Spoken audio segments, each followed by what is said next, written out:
Good afternoon, everybody. I thought there was more than one of you in here. Questions? Mick, now that you've had a chance to assess the players after Gibraltar, are there any injury knocks? Shane Duffy didn't seem to train for the bit that we were allowed to see. Shane's got a sore ankle, so we've just left him out today.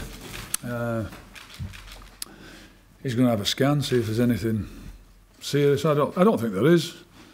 I'm hopeful he'll be okay, but he might not be. Yeah. Okay. I remember you were speaking ahead of the Gibraltar game about the power of having the underdog tag. I think that Georgia will probably have it, given seeding and world ranking tomorrow night. Does that make it more difficult for Ireland? I don't think so. I don't subscribe to the theory, despite of the. I've seen them play. They're a very good side. Although they were beaten 2-0 by Switzerland, Switzerland were just better than them. They had a very, very good side, Switzerland.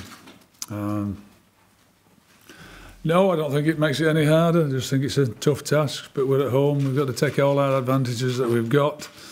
See if we get the crowd behind us by starting well, and we'll see where that takes us. Yeah, there are reports in today's paper that fans are planning some kind of protest against the FAI's executive vice president and the governance of the association in general. That's going to be a hell of a title for his door, that, isn't it? Wow, we should have some wide door. But if there's something in the paper in the Times Ireland today about them throwing tennis balls onto the pitch. I mean, is that a distraction for the players and for you?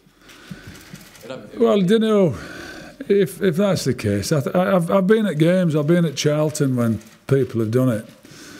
And it's not going to help us play any better, that's for sure. So I hope that's not the case. I think they try and overlook that. They're coming to watch a football match and they want us to win and giving us the best chance, and that's getting behind us and not having any outside influences affecting that. But I can't do anything about it. If they do, maybe I'll take a tennis racket with me. Yeah, so I guess just for them to get behind the team and park all that for another time. Look, our fans are, and I'm not just saying it now because I'm back in the job. I was in the job before. They're the best fans. They're fabulous. So I just like them to come and support the team. And if they have to demonstrate about anything, do it somewhere else and at another time, because we don't want it to affect the performance. None of it's affecting the preparation, by the way. Mick, I can understand that you don't want the protest to affect your team's performance, but can you maybe understand the frustrations of fans? Can I just say something?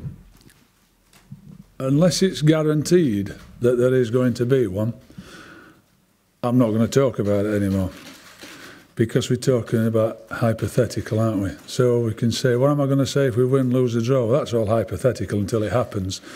So I'm not going to talk about it again, and if it's brought up, I'm just going to blank it. Yeah, that's fair enough. And not on the protest, but just, can you understand supporter frustration with what's been going on for the last week or so? Well, as I just said, we've come in to play a game, and that's my issue. Outside influences, when I don't get involved with things I can't affect, and this is one of them. The only thing I can affect is our preparation for the game. And we try and make sure that we pin everything down and nail it down and making sure it's right, and then we get a good performance. And if we do, I think people will think a lot happier about us and a lot better things about us and have a better feeling about the team. And that's all I want. And that's, I've been in when we've had a great feeling, and in 88 and 90 and 94 and 2002, when the mood is great, when the fans are all behind us. And I think that's my job to try and get that back, and that's all I can influence. Just on Georgia tomorrow, like for the first half against Switzerland, they did frustrate them and I suppose sat deep for a lot of the game. And I suppose in a similar way Gibraltar did to Ireland on Saturday as well. Do you think you have players in your squad that are capable tomorrow night of unlocking that and breaking that down? Well, I've just spoke to them after training. I've just watched our training session again, and all the last 10 months. The amount of time we've been in, how long it seems longer. I think we've got real quality in the team, yeah. I think there's too much negativity about that, and that we can score. Jeff Hendricks had scored, was it when he won in 50 odd? Well, he's back on the goal scoring trail. Let's hope we can get somebody else on it. And just, you did say after the game that you didn't think that the idea of having Doherty and Coleman on that same side, you didn't think it worked. Does that mean that's finished now as an experiment, or do you think you need to give it another go? You'll be at the game, won't you? You get the team an hour before kick-off.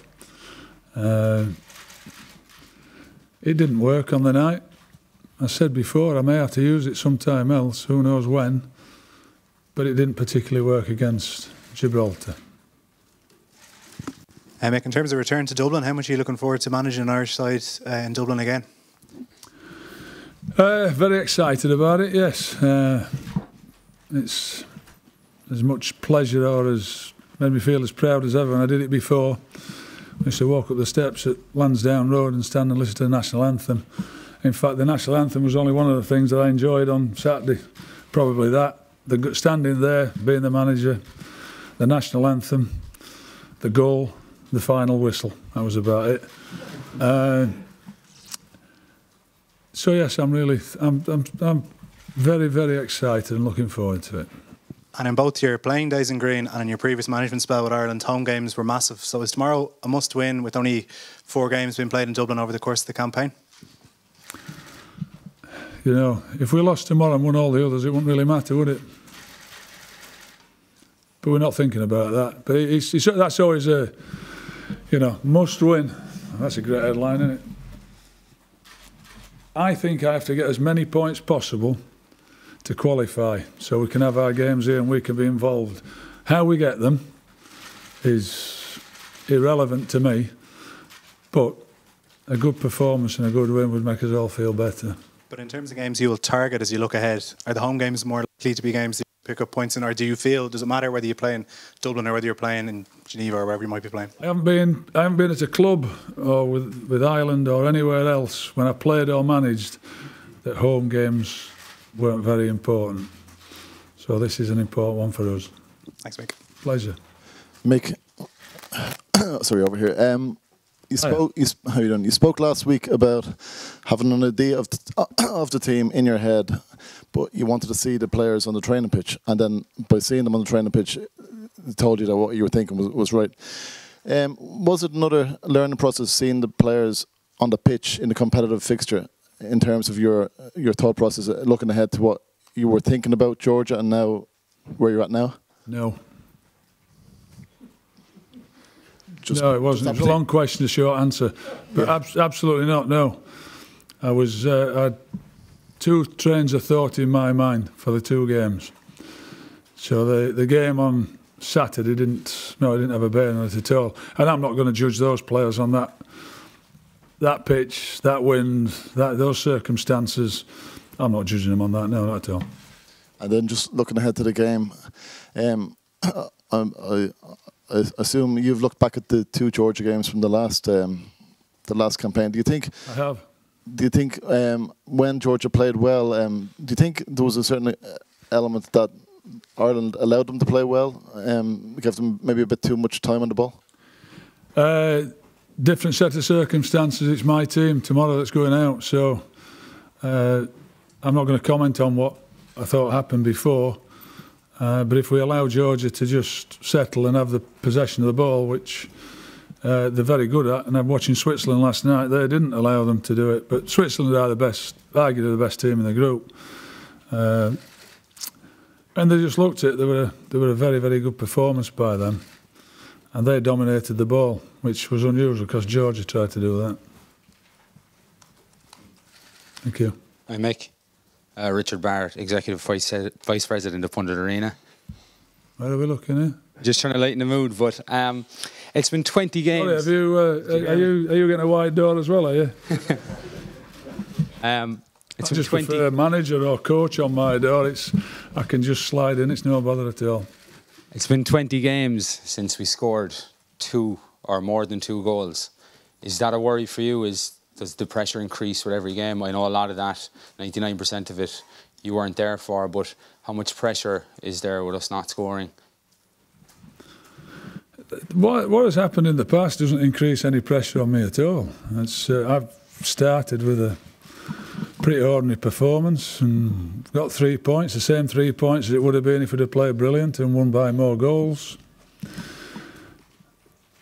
Yeah, the history of it doesn't bother me. We've tried, and I said to you, I don't know if you were around when I was talking about it before.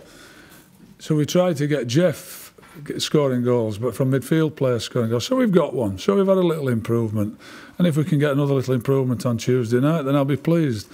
But commenting on what happened before and 20 games before has had nothing to do with me.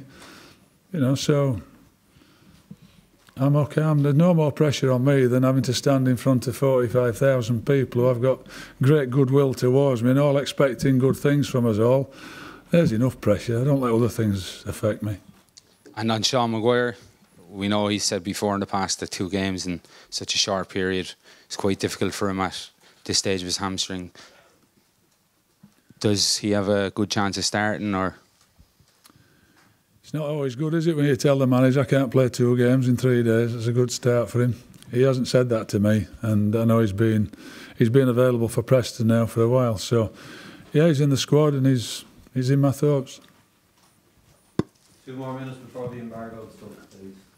Big fan protest or no fan protest, it's been a while since the atmosphere at the stadium was like it was when you were manager previously. What do your team need to do to sort of get the Aviva Stadium back rocking like it was when you were manager previous, more or less? I guess a fast, attacking, aggressive Irish performance that I think that we all appreciate. It's not going to be easy because they'll be difficult to play against. But outside all of that, I'll still take a win, however it comes. That's my intention of how to play. Let's see if that bears fruit. But let's hope we win, because the object for me, with 7 games to go, is to qualify for the Euros. And just you mentioned there on the Matt Doherty midfield situation, if that didn't work the weekend, does Robbie come back into your thoughts for tomorrow night, Robbie Brady? Yes, of course. Yeah. And just on Shane, obviously he's gone for a scan today, would you happy to leave that until as late as possible before making a final call on him? Yeah, I saw him at breakfast, and he's a big, tough fella, isn't he? And he said he's going to be fine, but, you know, I've said that myself in the past, and it don't always turn out to be that way. We'll see. Let's see. I don't think there's nothing. Scan is a precaution. Let me just clear that up. And he's very hopeful he'll be okay. So hope he is. But if he's not, then I've got other options.